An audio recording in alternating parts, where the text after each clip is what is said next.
Natangayan ng mahigit 17,000 piso ang isang printing shop sa Maynila. Gagawan po yan ng dalawang menor de edad na gustong magpa-cash in sa e-wallet gamit po ang QR code.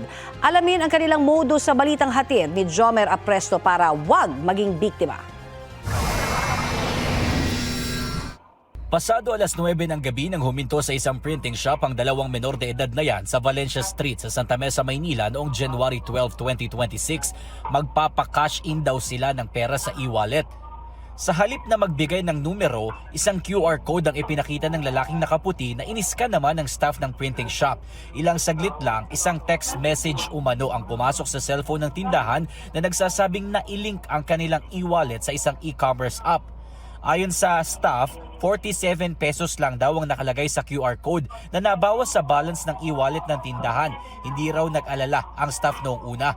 Sa kuhang yan, may kita na nagbigay pa siya ng sukli bago umalis ang dalawang binatilyo.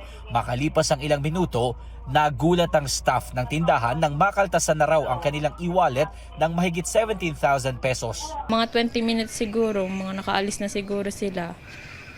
Saka lang po namin nakita na wala na yung pera. Meron din po kaming ganyan, 30,000 din po nabawas. Pero yung pong mga yon nang hingi naman ng OTP. Ito po ngayon, hindi talaga nang hingi ng OTP. Kaya kampante po ako na hindi makukuha yung pera. Inireport nila sa barangay ang nangyari. Sa backtracking, nakita sa CCTV ang dalawang menor de edad na parehong nakaangkas sa dalawang motorsiklo na galing ng Magsaysay Boulevard at pumasok sa Valencia Street. Pagkahinto sa Valencia, lumapit sa isang motor ang binatilyong nakaputi. May kita pa sa CCTV na tila may itinuturo ang driver sa kanyang cellphone bago ito ibinigay sa binatilyon, agad namang naglakad papunta sa printing shop kasamang isa pang binatilyong nakaitim. Ayon sa barangay, yun daw ang cellphone na ginamit ng dalawa para makapanloko.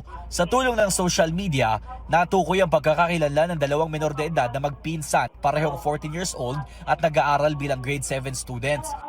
5 days ago, bago nangyari ito, na-post din ito mga bata somewhere in Loreto. 14,000 din naman yung nakuhang. Nakausap namin yung parents, guardian ng mga bata. Ano kung sabi nila? Nung hinahanap yung mga bata, syempre hindi mo lumutang. Nangako naman daw ang tatay ng isa sa dalawang binatilyo na ibabalik ang pera sa oras na mahanap ang cellphone na ginamit ng anak, pero ang problema...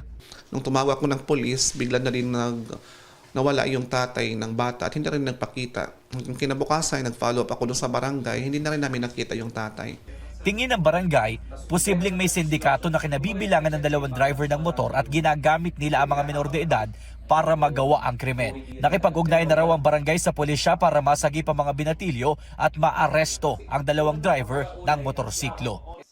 Jomer Apresto nagbabalita para sa GMA Integrated News.